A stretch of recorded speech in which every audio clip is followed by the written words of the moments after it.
Welcome yet again to Philosophy Pop-Up Workshop. Please look both at the Facebook page and YouTube. There are two opportunities there. Please do either or, both and. Okay, that's the preamble. What we're going to discuss tonight is the political scene. In Massachusetts, it's not so important other than a symbolic thing in terms of who you're voting for. It is critically important in the swing states. As anyone has observed, going back to 2000, every election, what is critical, a handful of states, and very, very small margins in those states. Okay, so I could give a message to millennials in Massachusetts that's symbolic. Millennials in the United States who voted for Sanders in 2016 did not come out for Hillary. They need to, on this one, I've said it in past videos, it is utterly critical. If I'm speaking to the citizens of Massachusetts, the millennials of Massachusetts, it is not utterly critical. However, it is in Wisconsin, in Michigan, in Florida. Florida has been critical on every vote since 2000. It is absolutely critical that disaffected millennials who voted for Sanders in the primary or primaries vote.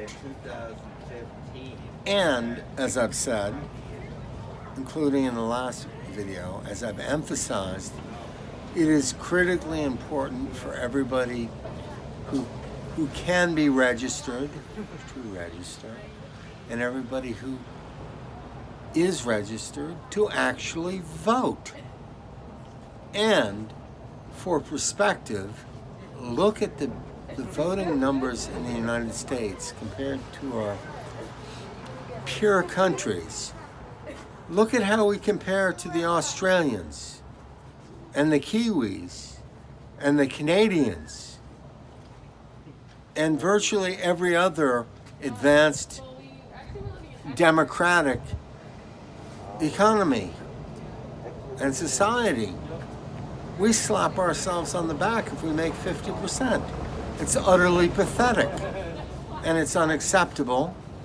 And as I said in my last video, what is going to determine the outcome in less than 2 weeks is going to be the percentage of voter turnout. That very simply will determine the election. The larger the turnout, the greater the victory. And as I said in my last video, it'll be a landslide if people truly turn out and people actually get to see the will of the American people. It will be like Nixon-McGovern in reverse. Nixon crushed McGovern in 72. That was the last true landslide. You watch on November 3rd, because if there's a huge voter turnout, you might actually see something larger. Okay, that's the national stuff. I want to add a couple of things.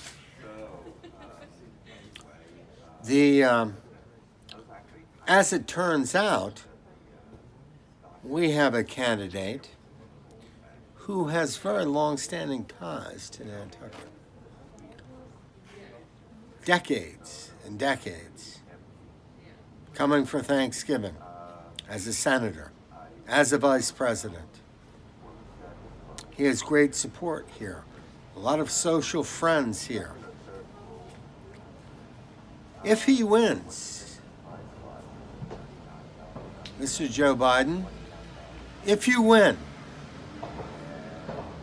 please do something immediately about the housing crisis on Nantucket. You have people sleeping in tents. You have people sleeping on benches. Not many. They are the tip of the iceberg. And everybody thinks this is an idol. And there's great motivation to keep it that way. The moneyed interests want to keep it that way.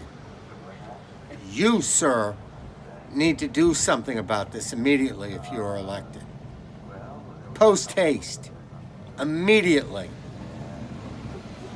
And let me give a bit more detail.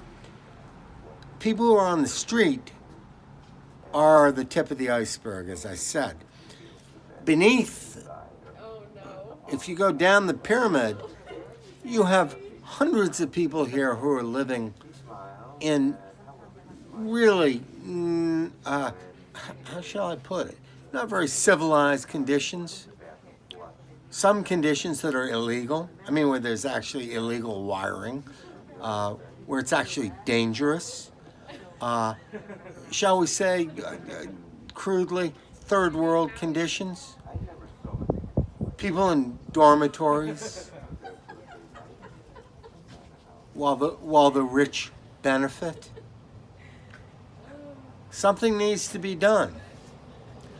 So I hope very much, of course, that you are elected, and that from day one, given your connections to Nantucket, you will actually do a spotlight on this island and affect change.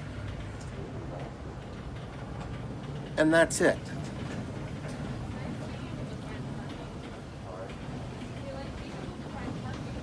All the best. God bless. And let us hope things get a lot better in the world and in the United States. The United States can be much, much better.